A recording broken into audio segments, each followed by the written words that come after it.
ద్వితీయోపదేశ కాండము 4వ అధ్యాయము 40వ వచనం. నీకును నీ సంతానపు వారికి క్షేమము కలుగుటకై నీ దేవుడైన యెహోవా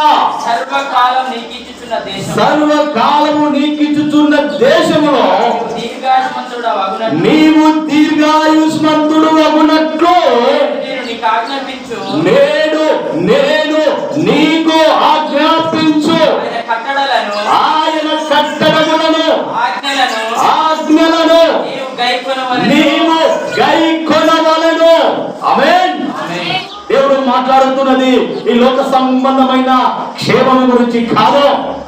ఆయన మాట్లాడితే నువ్వు జీవించిన ఇహమందును పరమందును క్షేమముగా నీకు కావాలి అంటే కేవలం నీకే కాదు, నీ పిల్లలకే కాదు, నీ పిల్లల పిల్లలకు ఆ క్షేమము నది వల్లే పొర్లుతో నీ సంతానం వారికి అది వెళ్ళాలి అంటే, క్షేమము అభివృద్ధి కలగాలి అంటే నువ్వు చేయవలసిన పని అంటే తెలుసా? ఆయన మాట ఆలకించడం. గమనించండి, ఆయన క్షేమము ఎప్పుడు ఇస్తాడో తెలుసా? సర్వకాలములో, అనగా వర్షకాలంలో, అనగా చలికాలంలో, అనగా ఎండాకాలంలో, అన్ని కాలాల్లో ఏ కాలంలో నీకు ఏ అవసరమో, ఏ కాలంలో నీకు ఏ ఆరోగ్యం అవసరమో, ఏ కాలంలో ఎలాంటి జ్ఞానం అవసరమో, ఏ కాలంలో నీకు ఎలాంటి గొప్ప తోడు ఆదరణ అవసరమో, అలాంటి కాలంలో ఆయన నీకు క్షేమము అనుగ్రహించబోతున్నాడు. ఆమేన్, ఆమేన్. yes, ఆ సర్వకాలములో నీకిచ్చుచున్నా నువ్వు కలిగి ఉన్న దేశంలో, నువ్వు ఉన్న కుటుంబంలో, నువ్వు ఉన్న సంతతిలో, నువ్వు ఉన్న సంఘంలో నువ్వు క్షేమము అభివృద్ధి కావాలి అంటే సర్వకాలంలో ఆయన ఇవ్వడానికి సిద్ధంగా ఉన్నాడు. అయితే రిసీవ్ చేసుకోవడానికి సిద్ధంగా నువ్వు ఉన్నావా? ఆలోచించాలి. yes, the God who can ready to give the everlasting gifts to you, but are you ready to receive the from God? He given the gifts are ఇచ్చే గొప్ప వరములు నువ్వు పొందుకోవడానికి సిద్ధంగా ఉన్నావా? ఆయన అంటున్నాడు, సర్వకాలంలో నేను ఇవ్వడానికి సిద్ధంగా ఉన్నా. అలా సిద్ధంగా నువ్వు క్షేమముగా నువ్వు అభివృద్ధి కలిగి ఉండాలి అంటే నువ్వు చేయవలసిన పని తెలుసా? నేను నీకు ఆజ్ఞాపించున్నా. దేవుని ఆజ్ఞలు అనగా ఆయన మాటలు, అనగా ఆయన వాక్యము ఆలకించినట్లయితే ఏమవుతుంది తెలుసా? దీర్ఘాయు. ఆమేన్. దీర్ఘాయు ఎవరిస్తారండి?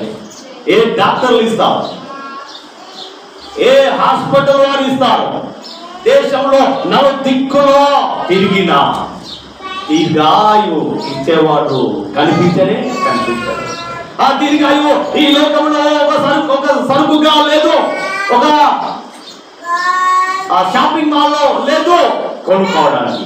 ఆ దీర్ఘాయువు అనగా అనేక సంవత్సరాలు బ్రతకాలి అంటే, అనేక సంవత్సరాలు క్షేమాన్ని కలిగి జీవించాలి అంటే నీవు చేయవలసిన అద్భుతమైన పని చేశాం ఆయన మాట ఆలకించడం. His word is medicine. ఆయన వాక్యమే ఔషధమైనది. ఆమేన్. నువ్వు ఆయన మాట వింటే చాలు, గొప్ప ఆరోగ్యం వస్తుంది, దీర్ఘాయువు వస్తుంది కదా. సో బహురోగము కలిగి మరణ పడకలో ఉన్న హిజ్కియాను మేము చూస్తుంటాం.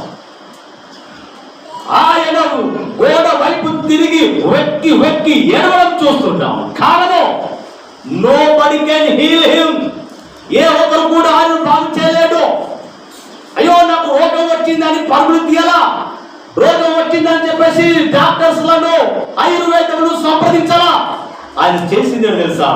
దేవుని వైపు తిరిగి ఆయనకు తెలుసు, he is the doctor of doctor. Yes, ఆయన వైద్యులకే పరమ వైద్యుడు అని ఆయన వైపు తిరిగినప్పుడు, ప్రభువా నేను మరణ పడకలో ఉన్నాను, మరణించబోతున్నాను. యెహోవా యెహోవా యథార్థ హృదయుడై సత్యముతో నీ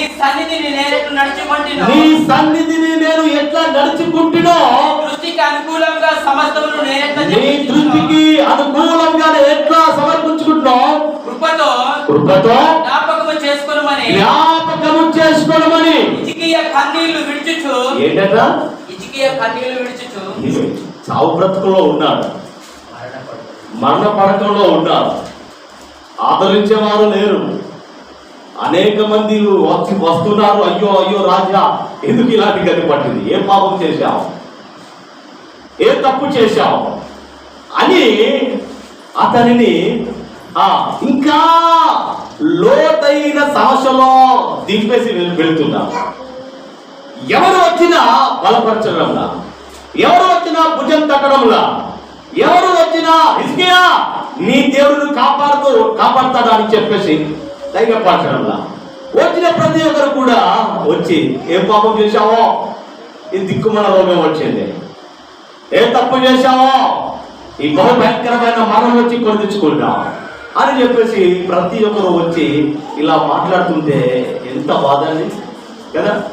అక్కడ యోబును చూస్తున్నారు.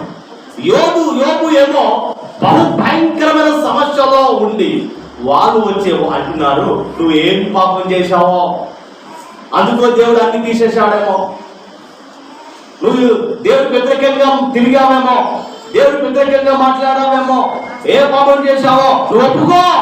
పుండు మీద కారం చాలితే ఎలా ఉంటుంది? చల్లగా ఉంటుందా? ఎంత మంట కదా.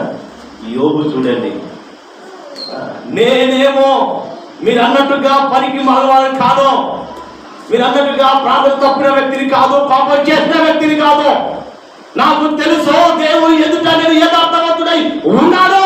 మీరు అనవసరంగా నన్ను తొందర పెట్టమాకు, అనవసరంగా నన్ను తప్పుల్లో కాలు పెట్టే వాళ్ళగా మాట్లాడవద్దు అని వారిని హెచ్చరిస్తున్నప్పుడు కూడా వాళ్ళు అలానే మాట్లాడారు. కానీ యోబు వారిని చూసైనా యెహోవాను అనగా దేవుణ్ణి నిందించాడా? ఒక్క మాట అయినా అన్నాడా? అనలేదండి. గమనించండి, ఈరోజు వాక్యం సహోదరుడా, ఒకవేళ నువ్వు కష్టాల్లో ఉన్నా, సమస్యలో ఉన్నా, ఇబ్బందులో ఉన్నా, నువ్వు చేయవలసిన పని అటు ఇటు అక్కడ ఇక్కడ పరిగెత్తడం కాదు, వాళ్ళ చోట వీళ్ళ చోట కాదు, నువ్వు ఉన్న చోట దేవుని వైపు తిరిగి నువ్వు కన్నీళ్లు విడవాలి. ఆమేన్. అయ్యో నేను ఏం చేసి ఉన్నానో నీకు తెలుసు. ఒక నీతి కార్యం చేశావయ్యా, నీ ఎదుట నేను నీతి కార్యం చేశావు తెలుసు కదా, ఒకసారి జ్ఞాపకం చేయి. ఒక తప్పు చేసినట్లయితే ఆ తప్పును కప్పు పెట్టకుండా ఒప్పుకొని ఏటి కన్నీళ్లు విడిచినట్లయితే, ఆయన మాట జాగ్రత్తగా విన్నట్లయితే నీకేమవుతుంది తెలుసా? హిజ్కియాకేమవుతుంది? యెహోవా యేసయ్య ప్రవక్త వచ్చి దేవుని మాట, యెహోవా వాక్కు యేసయ్యకు ప్రత్యక్షమై ఇలాగూ సెలవిస్తుంది. ఎలాగో నీవు తిరిగి యేసయ్య నువ్వు తిరిగి మరలా హిజ్కియా యొద్దకు వెళ్ళు, అతనితో ఇలాగ చెప్పు, నీ పితరుడైన దావీదుకు దేవుడైన యెహోవా నీకు సెలవిస్తున్నదేమనగా, ఏంటా? నీవు కన్నీళ్లు విడుచుట. నువ్వు కన్నీళ్లు విడిచేటప్పుడు నీ చుట్టూ వారు చూస్తే నీకు ప్రయోజనం లేదు. ఎస్, నీ భర్త చూసినా there is no difference, ఏ ప్రయోజనం లేదు. నీ స్నేహితులు చూసినా యోబు స్నేహితులాగా, అయ్యో నువ్వు ప్రార్థన పడు కదా, ప్రార్థన పడదు, ఏం చేసావు? ప్రార్థన చేయి. పుండు మీద కారం అనగా స్నేహితులు నీ కన్నీళ్ళు చూసినా ఏమీ లేదు, కానీ అదే నా దేవుడు నీ కన్నీళ్లు చూస్తున్నాడు. ఆయన మళ్ళా నీ కన్నీళ్లు చూసి మరలా సేవకుని ద్వారా నీతో మాట్లాడిపిస్తున్నాడు. ఆమేన్. నీ ప్రార్థన నేను అంగీకరించి ఉన్నాను. ఇంకా 15 సంవత్సరముల ఆయుష్యము. How many years? ఎన్ని? 15 సంవత్సరాలు. కానీ వాక్యం తెలుసా? మరణ పడకలో. అంటే కదా ఉన్న ఈ రోజు రేపు లేదు, ఈ గడిలో మరో గడిలో పోతాడు అన్న వ్యక్తి ఏకంగా 3 రోజులు కాదండి, 15 రోజులు కాదండి, 15 నెలలు కూడా కాదండి. మరి ఎన్ని రోజులు? 15 సంవత్సరాలు. ఎన్ని రోజులు అవుతాయో కదా. సో 15 సంవత్సరాలు గొప్పగా దీర్ఘాయుసు ఆయన పొందుకున్నాడు. ఆమేన్. ఒక చప్పట్లు కొడతారా? దేవునికి మహిమ కలుగునుగాక. ఆయన 15 సంవత్సరాలు దీర్ఘాయు పొందుకోవడానికి కారణం తెలుసా? దేవుని మాట ఆలకించడం ద్వారా. ఆమేన్. ఆయన మాట ఆలకించడం ద్వారా నీకును నీ సంతానపు వారికి క్షేమము కలుగడానికి నీ దేవుడైన యెహోవా సర్వకాలములో ఎస్రీకుచుచున్న నీ దేశంలో దీర్ఘాయువును పొందుకుంటున్నట్లుగా ఆయన మాట నువ్వు వినాలి. ఆమేన్. ఈరోజు చాలా మంది ఆయన మాట విన్నట్టుగానే నటిస్తారు. ఎస్, ఆయన మాట విన్నట్టుగానే నటిస్తారు. వింటారు. వినడం వేరు, గ్రహించడం వేరు. విన్నవారు ఈ చెవితో వింటారు, మరో చెవితో వదిలిపెడతారు. లేదా ఇక్కడ ఈ ప్రాంగణం దాటిన తర్వాత ఇక్కడ మాటలు ఇక్కడే పెట్టేసి పోతాం. కానీ గ్రహించిన వారు గ్రహిస్తారు. దేవుని మాటలు హిజ్కియా గ్రహించాడు. ఎప్పుడైతే గ్రహించి ఆలోచించాడో గొప్ప ఆశీర్వాదం పొందుకున్నారు, దీర్ఘాయుషు పొందుకున్నారు. అనేకముల ఎదుట దేవుడు ఆయనను ఇంకా గొప్ప రాజుగా ఆశీర్వదించాడు. ఆమేన్. ఆమేన్. కాబట్టి మేము వినువారై ఉండి మమ్ములు మేము చెరుపుకునే వాళ్ళలాగా, మమ్ములు మేము పాడు చేసుకునే వాళ్ళలాగా మేము వినడానికి ఏమాత్రం వీలు లేదు. ఒకసారి యాకోబు పత్రిక చూద్దామా? 22వ వచనం. మీరు వినువారు మాత్రమై ఉండి మిమ్మును మీరు మోసపుచ్చుకొనకుండా వాక్య ప్రకారము ప్రవర్తించువారునై ఉండండి. ఎవడైనను వాక్యమును వినువాడై ఉండి దాని ప్రకారం ప్రవర్తింపని వాడైతే వాడు అద్దములో తన సహజ ముఖమును చూచుకొను మనుషుని పోలై ఉన్నాడు. చూశారా?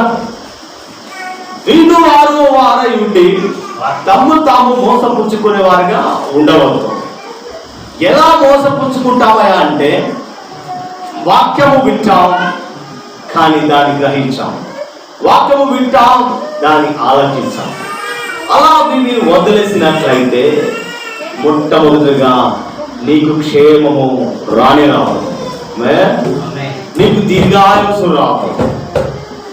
తర్వాత భక్తిహీనుగా మారిపోతాం. ఎందుకనో తెలుసా? ఆయన మాట వింటేనే నీకు క్షేమాభివృద్ధి. ఆయన మాట వింటేనే దేవుడికి కావాల్సిందంతా కూడా తగిన కాలంలో ఆయన ఇవ్వడానికి సిద్ధంగా ఉన్నాం. కానీ ఆయన మాట వినకపోతే నీకు ఆరోగ్యము ఉండదు, ఆత్మీయత ఉండదు, ఆనందము అసలే ఉండదు, ఆశీర్వాదము దూరం అవుతుంది. ఆలోచించడానికి నువ్వు ఆత్మీయంగా ఆరిపోతావు, ఆవిరైపోతావు. అలాంటి స్థితిలో మేము క్షేమంగా ఉండము. నువ్వు క్షేమంగా ఉండాలన్నా, ఆశ్రయించబడాలన్నా, క్షేమాభివృద్ధి కలగాలన్నా, దీర్ఘాయుసు రావాలన్నా ఆయన మాటలు విని వాక్య ప్రకారంగా మేము ఉండాలి. వినువారు మాత్రమే కాకుండా మమ్మల్ని మేము మోసపరచుకోకుండా వాక్యానుసారముగా మేము నడవడము నేర్చుకోవాలి.